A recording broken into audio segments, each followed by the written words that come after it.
মা, ও মা, চলে এসেছিস? কই আশিক আসেনি? ও আমাকে নামিয়ে দিয়ে চলে গেল।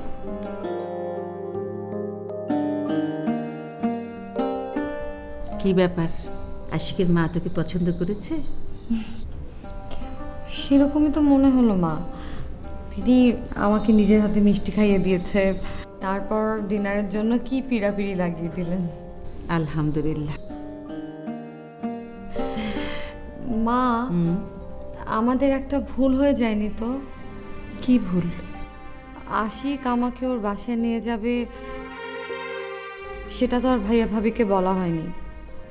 আচ্ছা, এটা আবার বলার কি হলো? না, ভাবি মাইন্ড করতে পারে। অসুবিধা নেই, আমি বুঝিয়ে বলবো। আর তাছাড়া আশিককে তো তোর ভাবি অপছন্দ করে না, তাই না? ভাবির অপছন্দ পছন্দ কোনোটাই বোঝা যায় না মা। আচ্ছা ঠিক আছে, চল ভেতরের ঘরে চল। আশিকের মা কি বললো না বললে শুনি তোর মুখ থেকে। চল।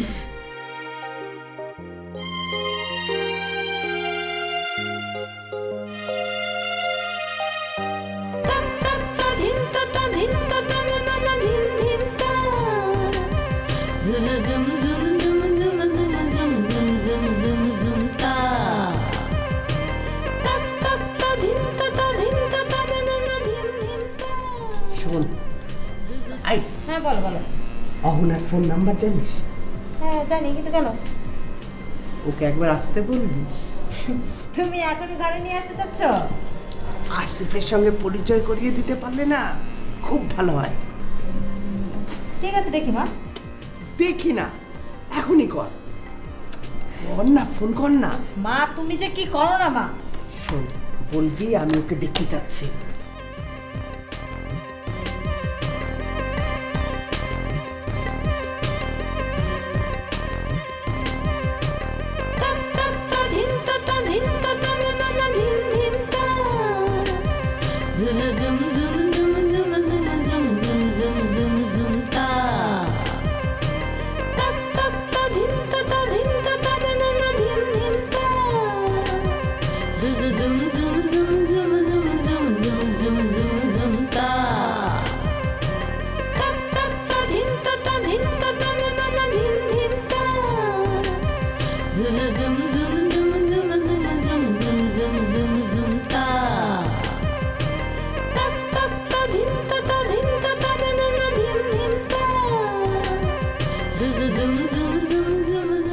ঠিক আছে, কাল আসবো। হ্যাঁ ওকে রাখি, বাই।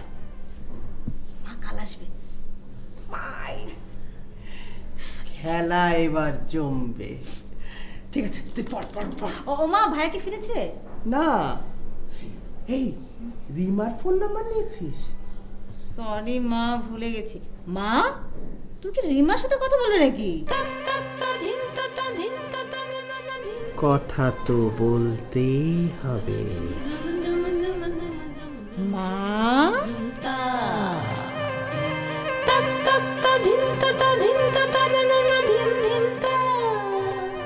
মা, ইউ আর জিনিয়াস।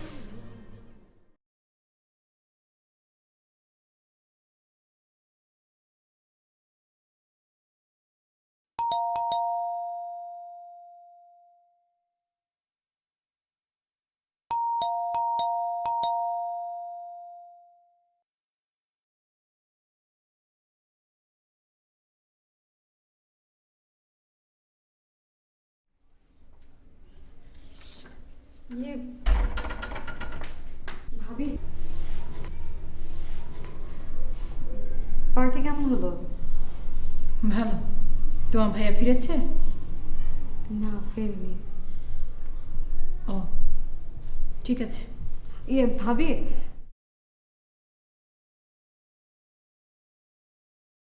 কিছু বলবে? একটা কথা তোমাকে বলা হয়নি ভাবি। অবশ্য মাই তোমাকে কথাটা বলতো।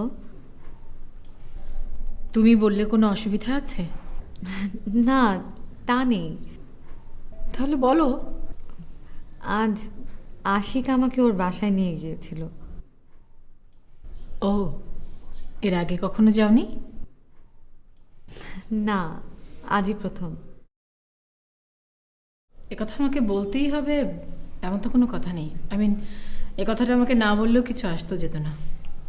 না মানে তুমি মাইন্ড করবে এই জন্য ভেবে। রিমা, আমি এত সহজে মাইন্ড করি না।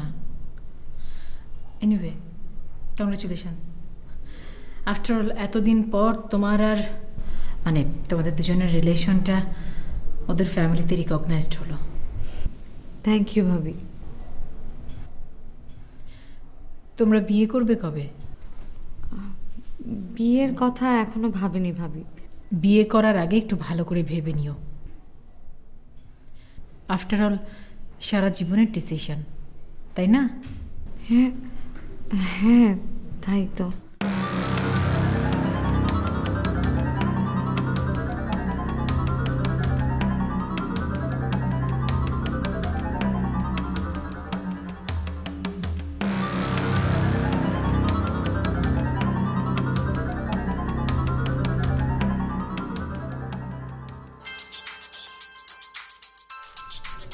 সাবরিনা, হ্যালো। কোথায় তুমি? অফিসে। তুমি? একটু আগে বাসায় ফিরলাম। ভাইয়া অফিসে আছে? আছে।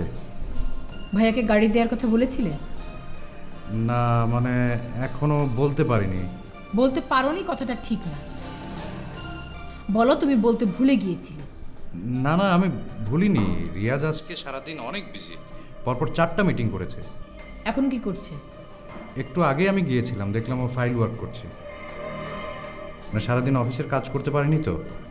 কখন দেখা করবে? একটু পরেই যাব। তুমি একবার একটু ফোনে কথা বলে নিলে হতো না? আমি ভাইয়ার কাছে কোনোদিন কিছু চাইনি, চাবো না। কেন? তোমার প্রয়োজনের কথা তুমি নিজে বলতে পারো না? না মানে অফিস থেকে এখনো ওইভাবে কাউকে গাড়ি দেওয়া হয়নি তো, মানে ব্যাপারটা কেমন দেখায় না। তাতে কি? তুমি এমডির ঘনিষ্ঠ আত্মীয়, তোমার জন্য একটু ফেভার করবে না? আচ্ছা ঠিক আছে, আমি বলে দেখছি। মিনমিন করে বললে হবে না, গার্ডস নিয়ে বলবে, নিজের অধিকারের কথা বলবে। আচ্ছা ঠিক আছে, আমি তাহলে রাখছি। হ্যাঁ, বাই। সারাক্ষণ মিনমিন করবে।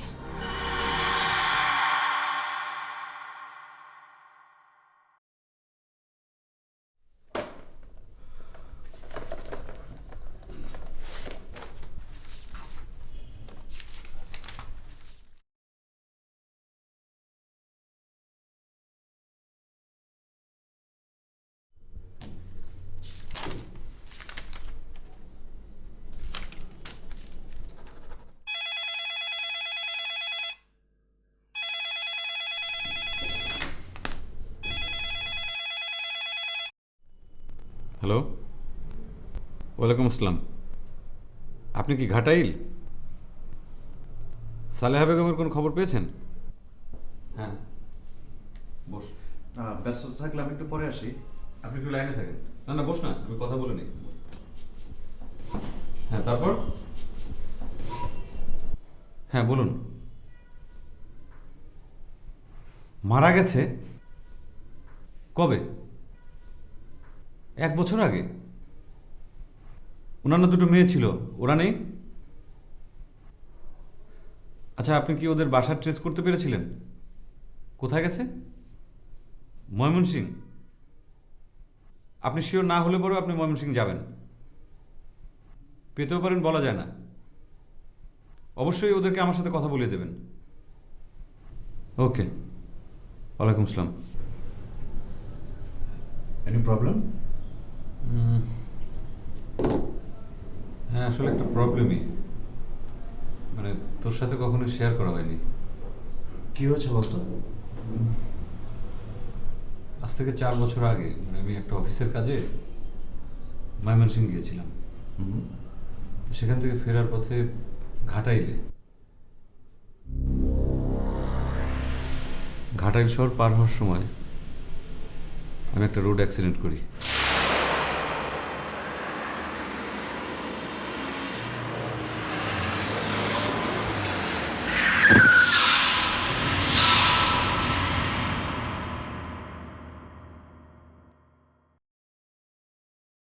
ডাক্তার, কি খবর ডাক্তার? দেখুন, মানুষ তো চিরকাল বেঁচে থাকে না। আপনার বাবা বেঁচে নেই।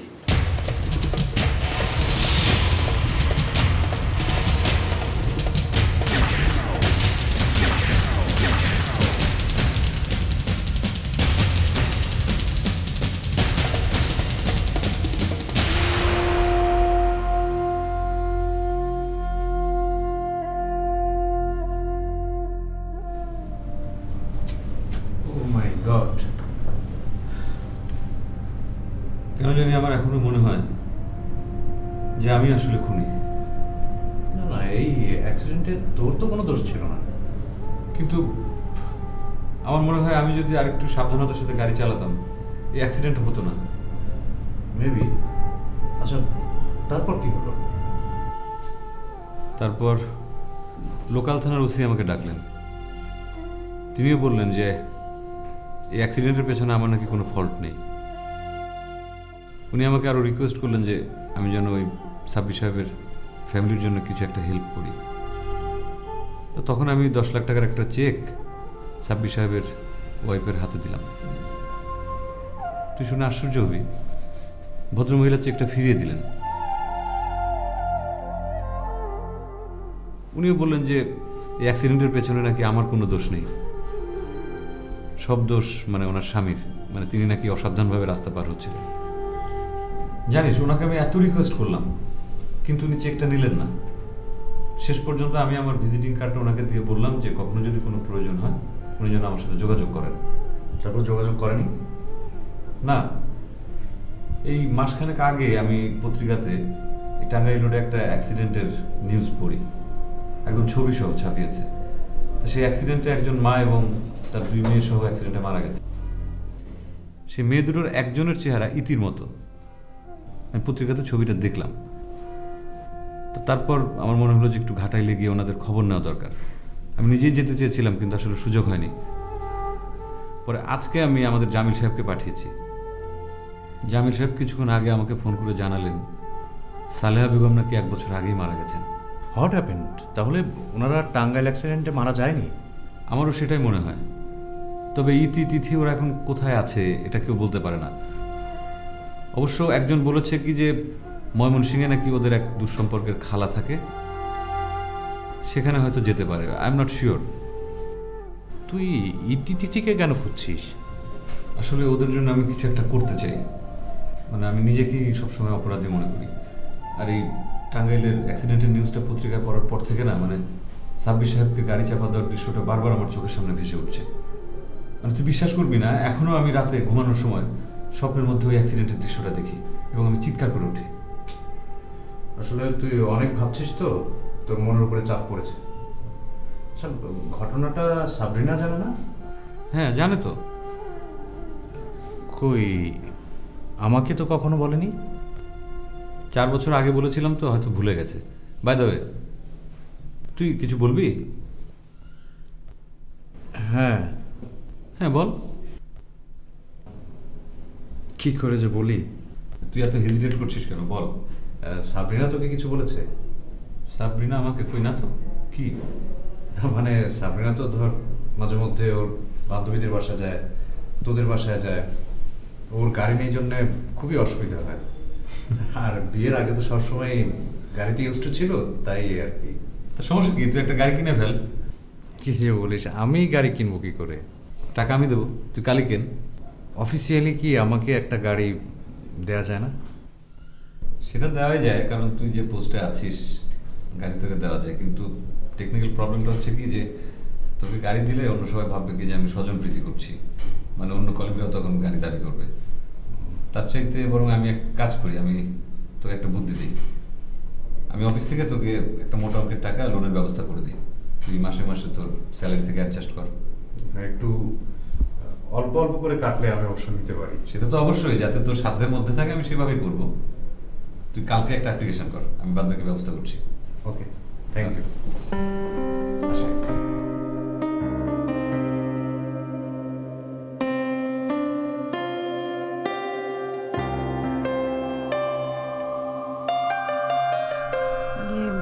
তোমাকে একটা পার্সোনাল কথা জিজ্ঞেস করব, মাইন্ড করবে না তো?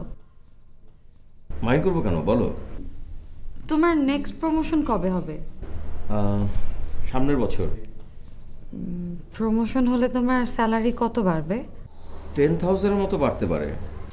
কি ব্যাপার রিমা, তুমি কখনোই আমার চাকরি, স্যালারি এগুলো নিয়ে কথা বলোনি, আজকে? সরি, মাইন্ড করলে? হুম, অবাক হলাম। আসলে এতদিন আমি শুধু তোমার কথাই ভাবতাম, এখন আমি তোমার ফ্যামিলি নিয়ে ভাবা শুরু করেছি। তাই নাকি?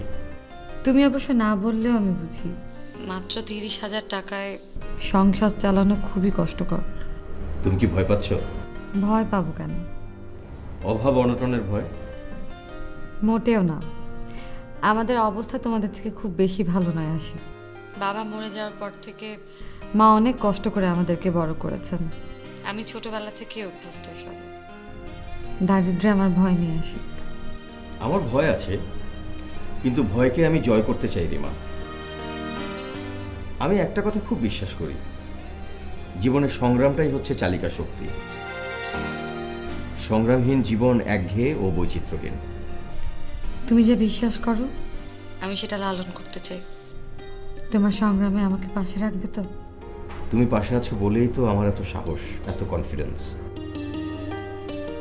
ভাইয়া, আমি একটু পরে কথা বলছি, ভিতরে আয়। বস। কি হয়েছে বল। এই কি হয়েছে?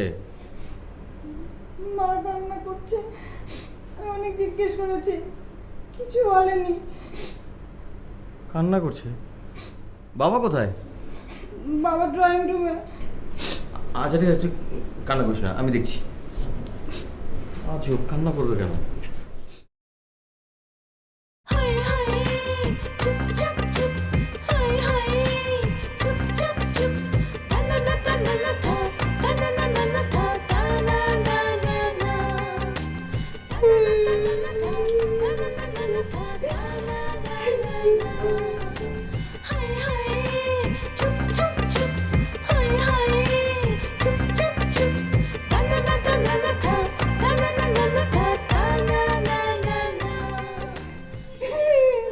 মা কি হয়েছে?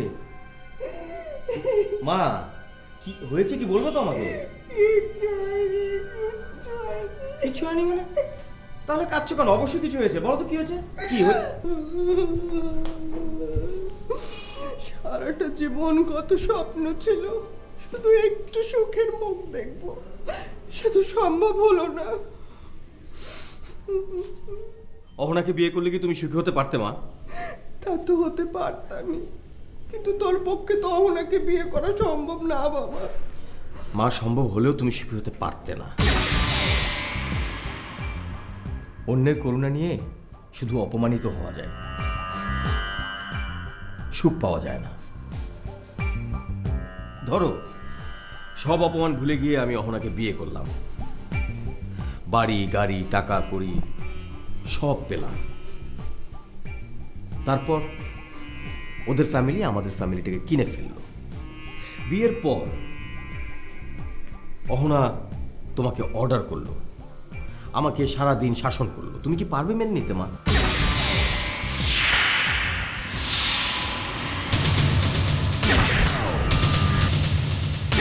টাটা